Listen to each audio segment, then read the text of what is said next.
Hello, everyone. This will be part 33. So now we're at the point, I left my grandparents. They basically said, we can't be responsible for you. And my dad put me in a hotel. It was a nice hotel. Then after that, I switched to a less expensive hotel. In the interim, I'm grateful my dad put me in the hotel, but I do have to be honest that I had to advocate really hard even for that. So yeah, then at some point I switched to a less expensive hotel, trying to save my dad's money, and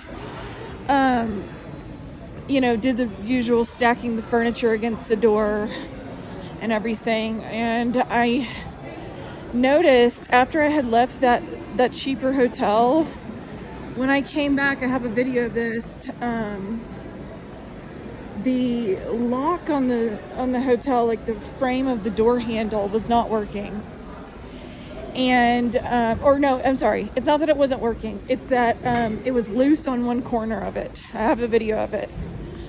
And it was enough to arouse suspicion for me because it hadn't been that way the day before. And by now I knew enough to know that various hotel workers are in on these trafficking networks, etc. So we had actually prepaid for a couple more nights. I went down to I'll have the dates of this whole thing somewhere at some point accessible. I went down and talked to the front desk guy about this and brought him up there, and he was immediately like, ma'am, nobody's tampered with your door. I never said that anyone had tampered with my door. I was extremely calm. And he was immediately on the defensive. So I decided I was going to go back to the more expensive hotel, that it would be worth it for my safety. And we had already prepaid for like 2 more days.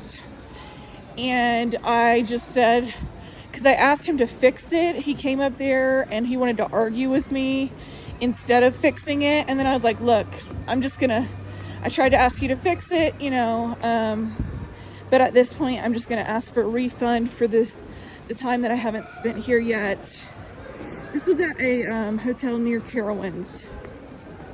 And they wouldn't give me the refund.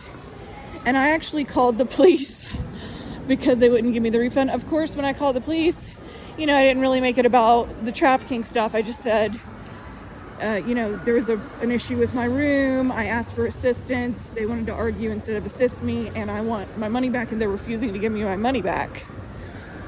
And the police straight up told me they wouldn't do anything to help me. I also called the Better Business Bureau on that hotel. So I went back to the more expensive hotel, and then eventually in June of 2023, we got an apartment. Now again, I want to stress to everyone listening, because I know there's judgment when it comes to relying on family financially. Unfortunately, I've learned that there's judgment attached to that. I would have never been in that position again if this had not happened. If the rape trafficking had not happened, I would have never, ever, I had already decided I was never going to come back to Charlotte. I came back because, like I, testified earlier, for anyone who's listened through, when I was in Texas, it became clear that I was going to be followed no matter where I went. And that being alone was a huge problem. And that even when I wasn't alone, I was still followed to a friend's house, etc. So I did this return back to family in hopes that, people that cared about me and have known me for a very long time would, to some extent, insulate me from these attacks from these organized rape traffickers, as well as, be more likely to be in the most favorable position.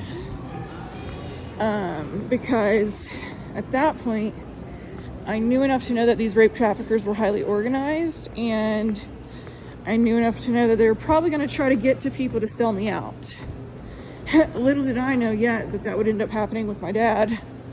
But I figured that my family was the least likely for it to happen to. I mean, you know,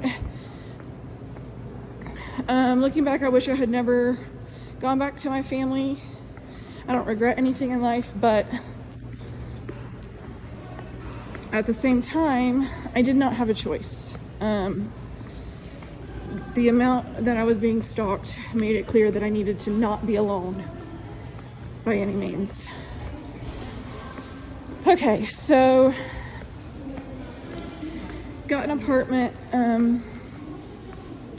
you know, just hoping to not be broken into, drugged, and raped in my sleep. This apartment was in Ballantyne, which is a subset of Charlotte, North Carolina. During the time that I had been at my grandmother's, I had finally figured out that my phone was definitely being tracked. So that was in late May, early June of 2023. And I got another phone that wasn't